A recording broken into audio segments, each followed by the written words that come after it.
ओम श्री गणेशाय नमः। ओम गण गणपते नमः। आज बुद्ध पूर्णिमा है। आप सभी को बुद्ध पूर्णिमा की बहुत बहुत बधाई हो।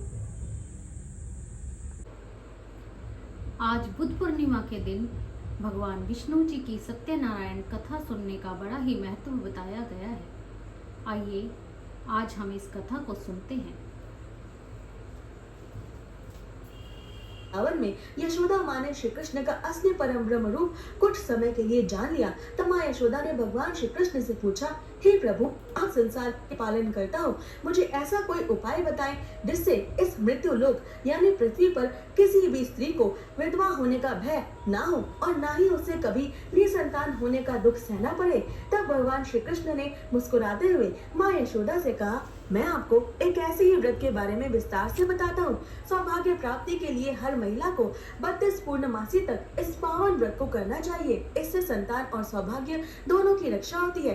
कांतिका नामक नगर में राजा चंद्रहास्य राज किया करते थे। उनके नगर में एक धनेश्वर नामक ब्राह्मण भी अपनी पत्नी सुशीला के साथ रहता था। इनके घर में किसी प्रकार की धन संपत्ति की कोई कमी नहीं थी, पर उस धनेश्वर ब्राह्मण की कोई संतान नहीं थी, जिसके कारण दोनों पति पत्नी बहुत दुखी रहा करते थे। एक बार उनके नगर में एक साधु आते हैं जो सभी घरों से भिक्षा मांगकर गंगा नदी के किनारे भोजन करके अपना जीवन यापन किया करते थे। लेकिन वो साधु कभी भी धनेश्वर के घर भिक्षा मांगने नहीं जाते थे। ये देखकर सुशीला और धनेश्वर बहुत दुखी हुए और उन्होंने जाकर उन साधु से पूछा कि आप सभी घरों से भिक्षा लेते हो लेकिन हमारे घर नहीं, ऐसा क्यों साधु महाराज? तब साधु जी ने कहा कि तुम दोनों निसंतान हो और ऐसे घर से भिक्षा लेना पतितों का अन्न खाने के समान होता है। मैं पाप का भागीदार नहीं बनना चाहता, इसलिए तुम्हारे घर से कभी भिक्षा नहीं लेता हूँ। ये सुनकर धनेश्वर बहुत दुखी हो जाता है और उन साधु से पूछता है कि आप ही ऐसा कोई उपाय बताएं जिससे मुझे भी संतान सुख की प्राप्ति हो। तब साधु ने उस दंपति को 16 दिन तक माँ चंडी की पूजा करने की सलाह दी, जिसके बाद धनेश्वर और उसकी पत्नी ने ऐसा ही किया।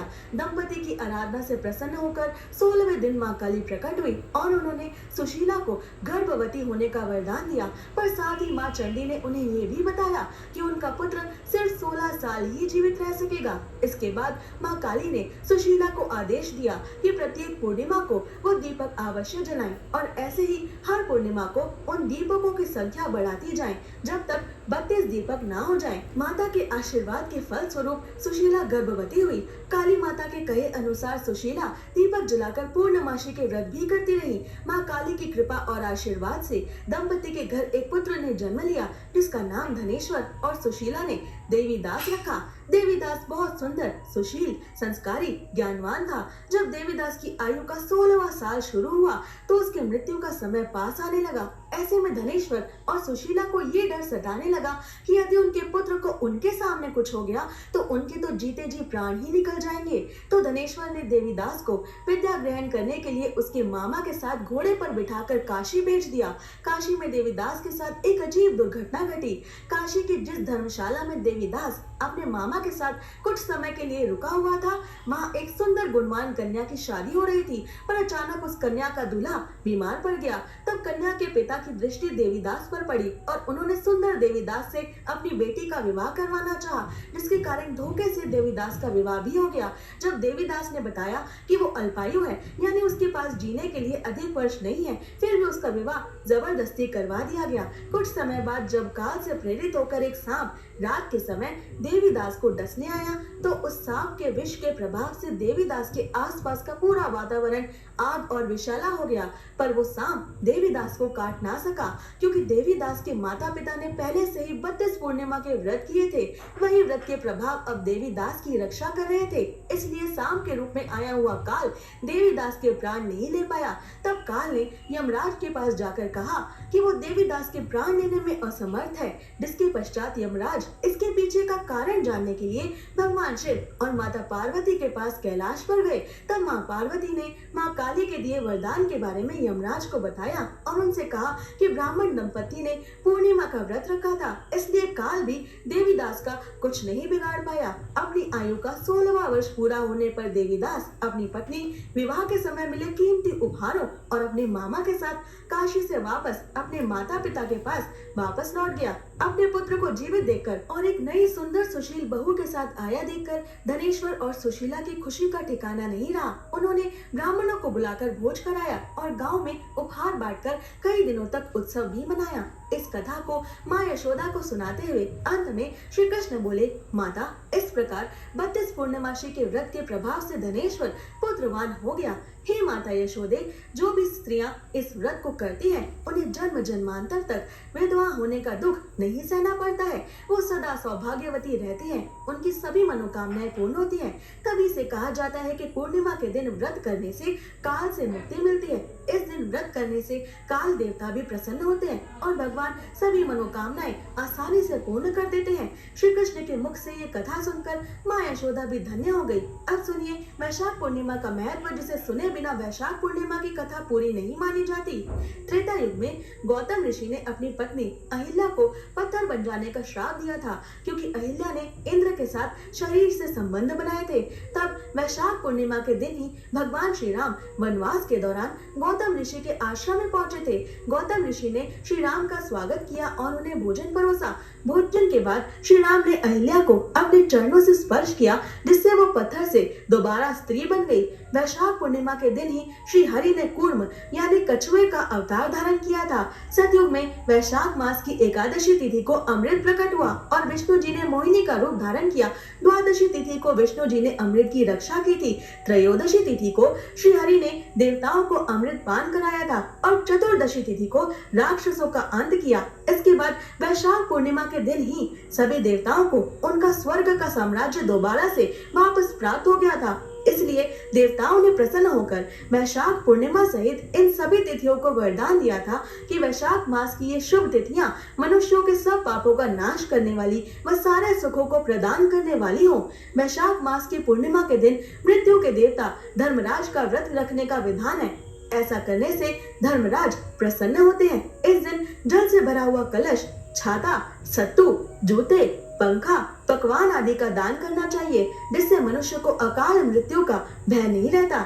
नारद पुराण के अनुसार इस दिन व्रत करने वाला व्यक्ति जितना ब्राह्मणों को दान करता है, उसको उतने ही शुभ फल प्राप्त होते हैं। स्कंद पुराण के अनुसार वैशाख पूर्णिमा का महत्व इसलिए भी बढ़ जाता है क्योंकि वैशाख मास को ब्रह्मा जी ने सब महीनों में उत्तम सिद्ध किया है। अतः ये मास भगवान विष्णु को अति प्रिय है। इस पूर्णिमा को सत्य विनायक पूर्णिमा भी कहा जाता है। इस वैशाख पूर्णिमा को व्रत करने से पापों से मुक्ति और मोक्ष की प्राप्ति होती है। यही कारण है कि इस पावन महीने में लाखों की तादाद में श्रद्धालु गंगा स्नान दान करके पुण्य अर्जित करते हैं। वैशाख पूर्णिमा के दिन सत्यनारायण भगवान की खास पूजा करना बेहद आवश्यक है, क्योंकि पूर्णिमा के दिन ही काशीपुर नगर के एक गरीब ब्राह्मण को भिक्षा मांगते देखकर भगवान विष्णु जी ने स्वयं ही एक बूढ़े ब्राह्मण के रूप में उस निर्धन ब्राह्मण के पास जाकर कहा, हे विप्रे, श्री सत्यनारायण भगवान मनोवांछित फल देने वाले हैं, तुम उनका व्रत पूजन करो, जिसे करने से मनुष्य सब प्रकार के दुखों से मुक्त हो जाता है। इस व्रत में उपवास का भी अपना महत्व है, किंतु उपवास से मात्र भोजन न लेना ही नहीं समझना चाहिए। उपवास के समय हृदय में ये धारण होना चाहिए कि आज श्री सत्यनारायण भगवान हमारे पास ही विराजमान है, अतः अंदर तथा बाहर शुचिता बनाए रखनी चाहिए और श्रद्धा विश्वास पूर्वक भगवान का पूजन कर उनकी मंगलमयी कथा का श्रवण करना चाहिए। एक बार एक वैश्य ने भी वैशाख पूर्णिमा पर व्रत और सत्यनारायण की कथा करने का महत्व सुना, पर उसका विश्वास अधूरा था और उसकी श्रद्धा में कमी थी, जिस कारण उसने मन में प्रण लिया कि संतान प्राप्ति पर सत्यनारायण पूजन करूंगा। समय बीतने पर उसके घर एक सुंदर कन्या ने जन्म लिया। उसकी पत्नी ने व्रत की याद दिलाई तो उसने कहा कि कन्या के विवाह के समय कर लेंगे। समय आने पर कन्या का विवाह भी हो गया, किंतु उस वैश्य ने व्रत नहीं किया। एक बार वो वैश्य अपने दामाद को लेकर व्यापार के लिए चला गया। वहाँ उसे चोरी के झूठे आरोप में राजा चंद्रकेतु ने दामाद सहित उठाकर जेल में डाल दिया। उस वैश्य के अपने घर में भी चोरी हो गई। उसकी पत्नी लीलावती और पुत्री कलावती भीख मांगने के लिए विवश हो गई। एक दिन कलावती ने किसी के घर श्री सत्यनारायण का पूजन होते देखा और घर आकर माँ को प्रसाद दिया। तब माँ ने अगले दिन श्रद्धा से व्रत पूजन करके विष्णु जी से अपने पति और दामाद के शीघ्र वापस आने का वरदान मांगा। श्री हरि प्रसन्न हो गई और सपने में राजा को कह दिया कि उन दोनों बंदियों को छोड़ दो क्योंकि वो निर्दोष हैं। राजा ने अगली ही सुबह उनको धन्य धान्य तथा प्रचुर उपहार देकर विदा किया।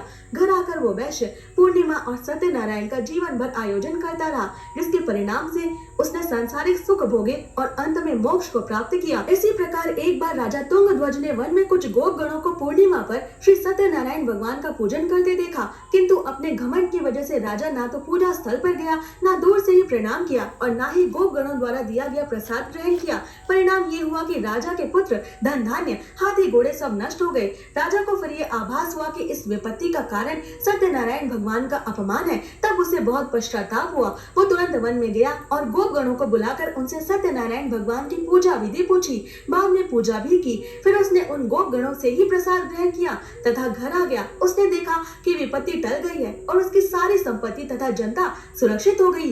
राजा प्रसन्नता से भर गया और अपना सर्वस्व उसने भगवान श्री सत्यनारायण को अर्पित कर दिया।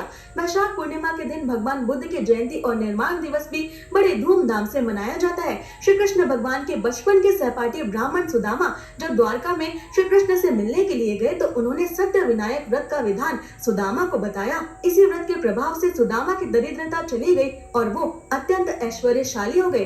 प्रत्येक माह की पूर्णिमा संसार के पालनहारे श्री विष्णु भगवान को समर्पित होती है और श्रीमद् भागवत पुराण के अनुसार महात्मा बुद्ध भगवान विष्णु के 9वें अवतार थे। वैशाख पूर्णिमा के दिन शक्कर और तिल का दान करने से अनजाने में हुए पापों का भी अंत हो जाता है। वैशाख पूर्णिमा के दिन भगवान विष्णु की प्रतिमा के सामने घी से भरा हुआ पात्र, तिल और शक्कर स्थापित करके तिल के तेल का दीपक जलाकर उनकी पूजा करने वाला वैकुंठ धाम जाने का अधिकारी बनता है। इस दिन पितरों के निमित्त पवित्र नदियों में स्नान कर हाथ में तिल रखकर तर्पण करने से पितरों की तृप्ति होती है एवं उनका आशीर्वाद भी मिलता है। पुराणों के अनुसार वैशाख का ये पक्ष पूजा उपासना के लिए विशेष महत्वपूर्ण कहा गया है। इस प्रकार वैशाख मास की पूर्णिमा व्रत कथा पूर्ण हुई। हरे कृष्ण।